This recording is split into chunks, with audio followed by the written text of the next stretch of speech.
I still rehearse them, our conversations. I catch myself composing things to tell you, something that happened, something I noticed, something that reminded me of you. And for just a second, I forget. And then I remember. But the forgetting is somehow the hardest part. Welcome to the Endlessly Elated podcast. I'm your host, Kathleen Pagan, founder of Endlessly Elated, cook, designer, storyteller, and soon-to-be author. But at heart, I'm a woman endlessly curious about what it means to live with intention. Week after week, we'll slow down, reflect, ask life's big questions, and uncover the lessons that help us live more thoughtfully. Hello, and welcome back.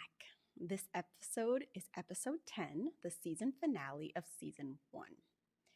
I have to be honest with you, despite the craziest ways the universe aligns, I didn't plan for this episode to be published the day after the anniversary of my mom's passing. It's officially been 3 years since I lost her, and it feels like it was just yesterday. Truly, I don't believe in coincidences anymore, not since I lost her.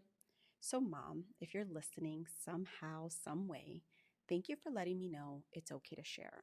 This episode is for you. It's always been for you. I want to be upfront before we begin. In a few minutes, I'm going to share some explicit details about how I lost my mom. If that feels tender or overwhelming for you, if you're in a season of your own grief, or if this is simply too much for today, please feel free to skip ahead. I'll leave a timestamp in the show notes so you know exactly where to land. There's no obligation to go there with me ever, but if you do, I promise I'll hold space as carefully and as thoughtfully as I possibly can. For everyone else, thank you for staying with me. This one matters as much as you can imagine it does. So here goes everything. Dear Mom, I've been thinking about how to start this, and I keep coming back to the same place. I miss you more than life itself. In the abstract, complicated way that grief gets described, but also in the most ordinary, everyday ways that not enough people talk about. I miss being able to call you for no reason, to ask you something small, something that didn't matter at all, and yet somehow mattered everything because it meant you'd pick up, because I'd hear your voice. I miss the sound of that voice before you even said anything important. I miss the conversations we had about everything and nothing, the ones that went on so long through so many I love yous that neither of us could ever actually hang up. I still rehearse them, our conversations. I catch myself composing things to tell you, something that happened, something I noticed, something that reminded me of you. And for just a second, I forget. And then I remember. But the forgetting is somehow the hardest part. You don't lose someone all at once. You lose them in every moment you reach for them, and they're not there. But I do see you everywhere. At restaurants, as I notice a mother and a daughter sitting across from each other, completely absorbed in one another, laughing about something I can't even hear. The countless times I've had to look away because I know I will never get to do that again. I imagine you are the butterflies that surround me on my runs. I loudly tell them to follow me as if it were just that simple to know it's you. There are things I think about telling you, things I should have said more without waiting for the right moment that somehow I assumed would come. I'll be forever grateful to have been your daughter and for you to have been my mom. I don't know if I ever said it exactly like that, but just thank you. I was yours and you were mine, and I have never once taken that for granted, even when it must have seemed like I did. I need you to know that. And there's something else. Something I've been carrying since the moment I walked out of that hospital for the last time. I need to ask you if I did the right thing. Taking you off life support is the hardest thing I have ever done. I think it will be the hardest thing I will ever do. And not a day passes where I don't turn it over in my mind. Should I have waited longer? Should I have fought harder? Should I have held on even when every sign was telling me to let go? I want you to know I made the decision because I love you, because keeping you here like that felt like asking you to stay for me, not for you. And as much as I needed you to stay, I couldn't do that to you. But my wish, one I know is impossible, is to know. Then I think of the way you always made me feel, like even my hardest decisions were always the right ones, simply because I made them with love. And that gives me the only comfort I'll ever have. I hope you know that everything I do from here is for you and Dad. I'm your daughter, fully, completely, without question. And I will spend the rest of my life making sure that means something. I love you, and then some more, and then some more after that. I want to take you back to the holiday season of 2022, only roughly 3 weeks before Christmas, our favorite holiday. And I know I've shared this story before, but my mom was struck by a car while shopping for what I believe were Christmas gifts. The injury she suffered is the most severe a human brain can endure. Her brain rotated inside her skull, cutting off the nerve endings that connect the brain to the body. Because of this, she fell into a coma, intubated, and I just remember standing in a hospital hallway that smelled like recycled air, while fluorescent lights beamed over me, trying to hold myself together for everyone around me while quietly falling apart inside. Something happened thereafter that I can only describe as a gift. My mom woke up against all odds, and what I felt in that moment, I didn't focus on anything else, was the immense, overwhelming, full-body gratitude of watching a person I love more than myself open their eyes when I wasn't sure they ever would again. And while I cherish these moments, I did think the worst was over, that I had been given a miracle. But after months and then being discharged, complications arose. She was rushed right back to the hospital with organ failure, and this time she would never regain consciousness. In the end, I was the one who had to make the decision, as I said before, to take her off life support, and I did. February 10th at 6:47 p.m. I want to read you something that I wrote as part of my cookbook proposal, a cookbook that I'm writing in honor of my mom's Puerto Rican recipes. It's so vivid, and I just remember this was one of the hardest days of my life. So here it is. I'm experiencing guilt-ridden exhaustion.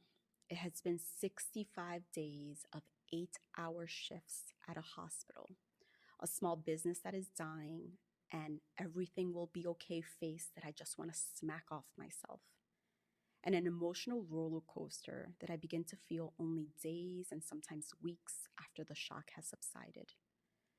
I just arrived home from one of these days, and all I want to do is go to bed, to sleep off this nightmare. I mustered the strength to quietly utter, "Babe, I'm going to bed. If anyone calls, just please answer. I don't want to talk to anyone." As I say those words, I realize I'm lying. There is one person, my mom, but given the diagnosis, I know in my heart that I've lost her. Yes, she's on life support. Yes, no doctor or nurse has outright told me, but I know. No sooner than I am undressed, my phone begins to ring. It's the hospital. I brace myself and answer. "Hello? Is this Kathleen?" "Yes," I say. "We don't think your mom will make it through the night." There's a pause, silence. "Are you there?" says the doctor. "Yes," I say. It took everything out of me to remain calm and not scream in excruciating pain. Instead, I did what I think every firstborn child of immigrant parents does. I hung up and I calmly began to deliver the news to those closest to us, as if somehow I was delivering the damn forecast. My mom didn't pass away that night. It would take 2 more days before I mustered up the courage to take her off life support. But in the weeks and months that followed, long after the wake and funeral were over, the only thing that provided me some escape was me in my kitchen with her recipes. The very few I had etched in memory without taking for granted that one day she might not be here to walk me through them over a simple phone call. The countless hours spent in the kitchen felt like a meditative practice that every part of my being wanted to stay in. It was my healing era. I share this because her story deserves to be told. She deserves to be remembered not just as someone I lost, but as someone who lived fully, beautifully, intentionally, and left something behind worth talking about for the rest of my life. My mom never took a course on how to live well. She didn't follow a framework or read the right books or optimize her days like we do now, always seeking for the most optimal wellness routine. She just lived with an openness and a generosity that most of us spend our entire lives trying to find. And in doing that, she left me with the things I carry every single day, that I want to share them with you in hopes that somewhere in her story you find pieces of your own. That what she left in me leaves something in you too. So here we go. She taught me that the way you make people feel is your greatest legacy. Not what you accomplish or what you accumulate, but whether the people in your life feel seen, accepted, and loved exactly as they are. My mom walked into every room and people felt it. And that's not a small thing, it's everything. I think the greatest thing someone can leave behind isn't what they built, it's how they made people feel while they were building it. She taught me that softness is not something to protect yourself from, it's something to lead with. That the willingness to stay open, to listen without judgment, to welcome complexity, to see the best in someone, even when it's hard to find, is a form of strength that most people never develop. And that the world is genuinely better when someone in it is willing to be the softest person in the room. She taught me that beauty matters, not as indulgence or on the surface, but as intention. The way she redecorated that house every 6 months still baffles even me. But it taught me that she believed that the spaces we live in shape how we feel inside of them. She wanted us to feel the reflection of ourselves inside those walls. The way she set a table, chose colors, created a sense of occasion even when there was none. She understood something deeply, that caring about how things look and feel is actually not superficial. It's a form of love. It was her love language. And she taught me that food is never just food. Every recipe she made was a conversation, a memory, a way of saying, I was here and I love you, and here is the proof. Her sofrito, her sopa de pollo, her arroz con gandules. They aren't just dishes, they're her voice, still speaking to me every time I make them. She taught me that loving someone fully means saying it over and over without embarrassment, restraint, or worrying about whether it's too much. 1,000 I love yous in a single phone call will never be too much. It's the complete opposite. It's exactly enough. And perhaps the most important thing she ever gave me, the thing that sits at the center of everything I do and everything I am, is that she made me feel like being myself was not just acceptable, but extraordinary. She saw things in me that I still can't see in myself. And she held that vision of me so consistently that now I honor her by growing into it. The people who loved us most don't leave. They just change the form in which they show up. And I am my mother's child. Her love for food, for design, for people, for beauty, it didn't die with her. It lives within me. In this podcast at times, in the cookbook I'm writing in her honor, in the way I refuse to make myself smaller for anyone else's comfort, to try to live without apology. She didn't teach me how to be perfect. She taught me how to be present, how to be open and intentional, and how to love without conditions as best as humanly possible. And on the anniversary of losing her, I can say with everything I have, I hope I'm doing her justice. And of course, I hope she knows that. Because some people don't teach you lessons, they just live in a way that makes you want to be better without ever having said a word. So, this is the last episode of season 1, and I want to sit in that for a moment before I go.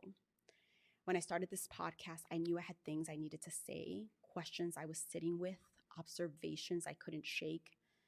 And somewhere in the making of these 10 episodes, it became something I didn't fully anticipate. A space where I felt less alone in my own thinking, where I could be unfinished, unresolved, and still show up. Thank you for letting me do that.